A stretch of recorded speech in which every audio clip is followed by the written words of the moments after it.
بسم الله الرحمن الرحيم الحمد لله رب العالمين وصلى الله على محمد وآله الطاهرين وسلم اللهم صل على محمد وآل محمد.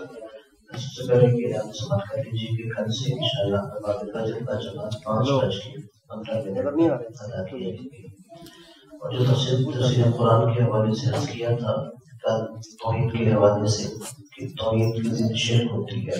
اللہ نے سب سے بڑا جو گناہ قرار دیا گناہ کبیرہ میں بھی وہ شرک تھا. اب توحید کی ایک قسم جو اہم ہے وہ عبادت میں توحید ہے.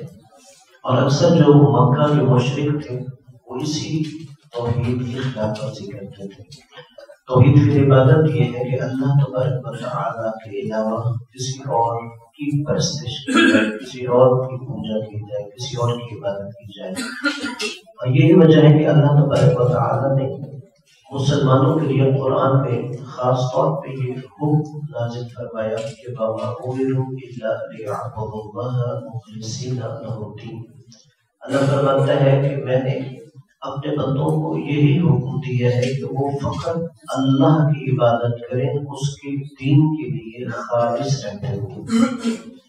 یعنی یہ آیت اس بات کی دلیل ہے کہ عبادت کے لیے قربتاً الی اللہ ہونا شرط ہے. یہی وجہ ہے کہ ہم جتنی بھی عبادات کرتے ہیں وہ نماز ہو، روزہ ہو، وضو ہو، غسل ہو، ان سب کو پہلے نیت کی جاتی ہے. اور اس نیت میں ایک بات کی جاتی ہے کہ یہ میں کیوں نماز پڑھ رہا ہوں، کیوں روزہ رکھ رہا ہوں، کیوں وضو کر رہا ہوں، وہ سب ہوتے ہیں قربتاً الی اللہ کر رہا ہوں، اللہ کے خوشنودی کے لیے، اپنے رب کو راضی کرنے کے لیے. لہذا اگر بندہ اللہ کے علاوہ کسی اور کے تقرب کے لیے عبادت کرے تو وہ عبادت باطل ہوتی ہے. اور یہی وجہ ہے کہ روایات میں ریاکاری کو شرک خفی قرار دیا گیا ہے. یعنی اگر کوئی انسان دکھلاوے کے لیے نماز پڑھ رہا ہے، دکھلاوے کے لیے کوئی عبادت کر رہا ہے تو روایات میں کہا گیا یہ شرک خفی ہے. یعنی شرک جلی نہیں ہے، تو واضح طور پہ اللہ کا شریک ٹھہراتا ہے، لیکن یہ بھی گویا ایسے ہے کہ اپنی عبادت کے لیے کسی دوسرے کو اللہ کے علاوہ شریک ٹھہرا رہا ہے، کیونکہ عبادت صرف اللہ کے لیے کی جاتی ہے. اور پھر توحید کے حوالے سے اللہ نے پوری ایک سورت قرآن مجید میں نازل کی جسے سورہ توحید کہتے ہیں. یہ سورہ اخلاص بھی کہتے ہیں. توحید اس لیے چونکہ اس میں اللہ کی توحید کا بیان ہے، اور اخلاص اس لیے کہ اس کے اندر یعنی جو توحید خالص ہے وہ بیان کی گئی. بسم اللہ الرحمن الرحیم قل هو اللہ احد. کہ نبی کو خطاب ہو رہا ہے ڈائریکٹ کہ میرے نبی آپ انہیں کہیے اللہ یکتا ہے.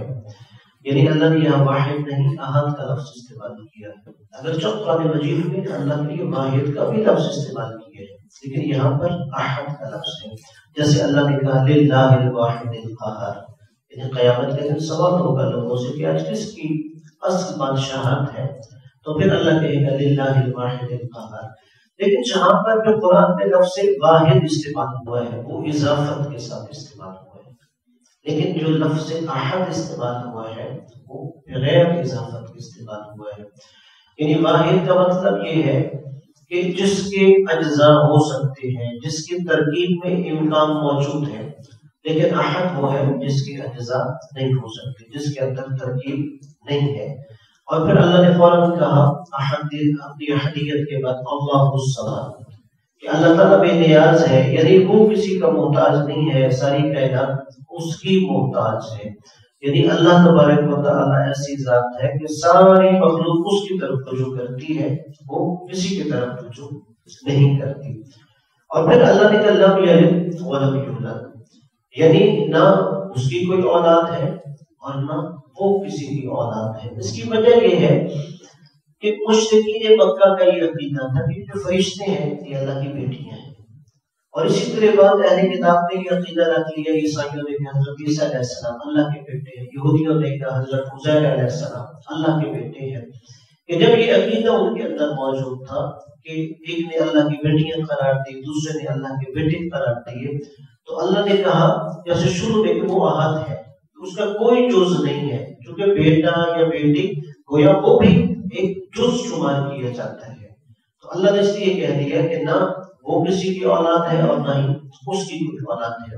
وَلَمْ يَكُنْ لَهُ كُفُوًا أَحَدٌ، اور کوئی بھی اللہ کی برابری اس کی ہمسری نہیں کر سکتا. یہ پورے جو اصل توحید کا ایک عقیدہ تھا، اللہ نے اس کا نچوڑ یا اس کا خلاصہ اس صورت کے اندر بیان فرما دیا. ایک مسلمان کو اس عقیدہ توحید پر کاربند رہنا چاہیے. لہذا جو عبادت ہے وہ خالصتاً اللہ تبارک و تعالیٰ کی خوشنودی کے لیے سر انجام دینی چاہیے. اگر آپ اس حوالے سے یا کوئی اور سوال ہو تو آپ پوچھ سکتے ہیں.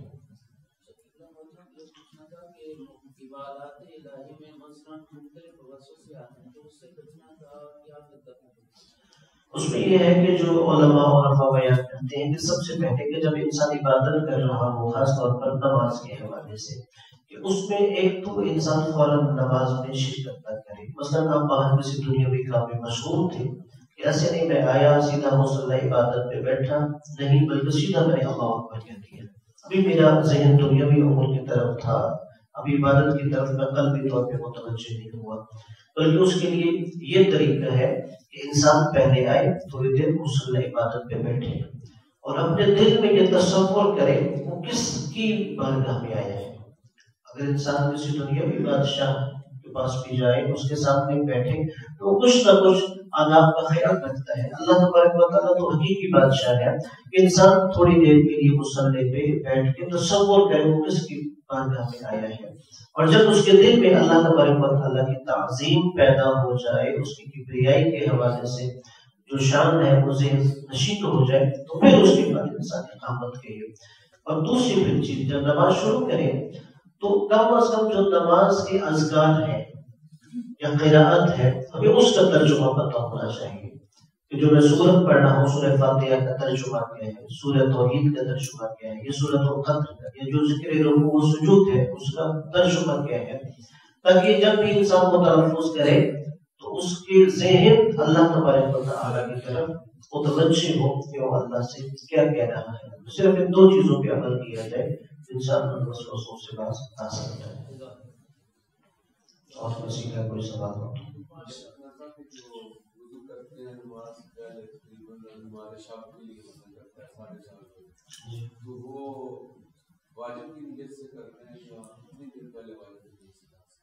اس میں یہ ہے کہ جب نماز کا وقت داخل ہو جائے یا ہم نے کوئی اور کام کرنا ہے جس کے لیے وضو کرنا واجب ہے، جیسے ہم نے قرآن مجید کے لفظوں کو چھونا ہے، اس کے لیے ہم واجب کی نیت سے کریں. یا اگر ہم نے کوئی معصوم کے نام کو چھونا ہے اس لیے وضو کر رہے ہیں تو واجب کی نیت سے. لیکن جو آپ کا نماز کے حوالے سے سوال ہے، اگر ہم نماز شب کے لیے وضو کر رہے ہیں، اب چونکہ وہ جو نماز ہے اس کے لیے بھی وضو واجب ہے، ٹھیک ہے، اگرچہ وہ مستحب نماز ہے لیکن اس کے لیے بھی وضو شرط ہے، تو ہم اس کے لیے بھی واجب کی نیت سے کریں گے. لیکن اگر یہ ہے کہ میں بغیر کسی سبب کے وضو کر رہا ہوں صرف اللہ تبارک و تعالیٰ کی خوشنودی کے لیے، تو پھر وہاں پہ میں صرف قربتاً الی اللہ کہوں. اور اگر میں نے قربتاً الی اللہ کی نیت سے وضو کیا ہے اور بعض میں نماز کا وقت بھی داخل ہو گیا ہے، تو اس وضو کے ساتھ میں نماز واجب بھی پڑھ سکتا ہوں اور باقی واجب کام بھی کر سکتا ہوں. یا وسیلے کو ہم استعمال کرتے ہیں تو بعض مسلمان اس کو شرک کی ہاتھ میں لے جاتے ہیں، تو اس کا کیا خاص ہے؟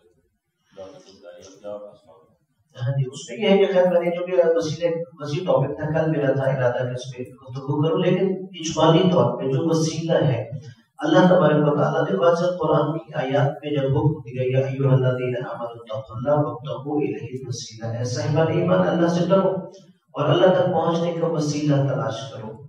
تو واضح طور پہ یہ وسیلہ خود جو اللہ حکم دے رہا ہے، یہ اس بات کی دلیل ہے کہ وسیلہ شرک کے زمرے میں نہیں آتا.